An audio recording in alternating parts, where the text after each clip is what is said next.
दोगुर्दै माथि कचिलो तल पुग्नु भनेर योबाट दुगुरेर हजुरको जमानामै बन्यो यो यो यस्तै हो त्यति बेला यो ओहो भोलि त बाजेको पालामै रहेछ अनि यो रासन बोक्ने मैले पढेँ त यस्तो डाँडा पारी हो नि त त्यहाँबाट ऊ त्यो डाँडामा चाहिँ पुरै बदाम लगाउँथ्यो बदम बदाम मामफुली भन्छ है मामफुली भन्ने बदाम क्या त्यो ठुलो होला ए ठुलो रुख बदाम होइन न भुइँमा लगाउने झोला फाल्यो खुट्टा हुँदैन यति पक्क पार्यो झोलामा हाल्यो खाँदै हिँड्ने चोरेर हिँड्ने स्कुल चाहिँ कहाँ जानुहुन्थ्यो हजुर राखु त्यसको माथि यो अझै तल्लो भएको रे भगवती उतापट्टि बस्नु न यो यहाँनिर बस्नु यो मजाको घाँस हुन्छ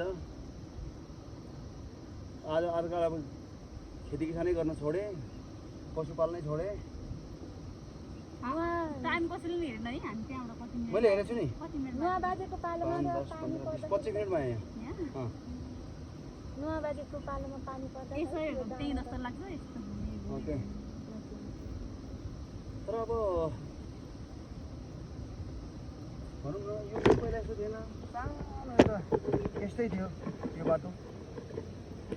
फर्किने बेलामा नि यहाँबाट झर्नेर हामी हामी फर्किने बेलामा फर्किनु त एउटा आउनु हुँदैन ए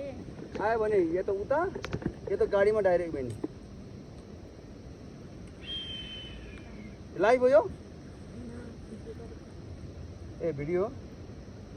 ल सुन्तर खाने हो कि उल्लो डाँडामा के छ राय डाँडा छ बस्ने ठाउँ पहिला त त्यहाँ पानी देखिरहेको छैन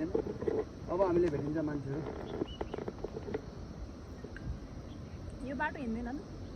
हिँड्छ नि ए हिँड्छ त्यो गाडीले गर्दा कम हिँड्छन् कि ए गाडीमा डाइरेक्ट बेनी डाइरेक्ट अघि हामीभन्दा गाडी चाहिँ कताबाट जान्छ त हाँ गाडी हिँड्ने रोड त्यही बाटो भएर हजुर टिबिलिङबाट माथि भएर आउँछ ए टिब्लिङ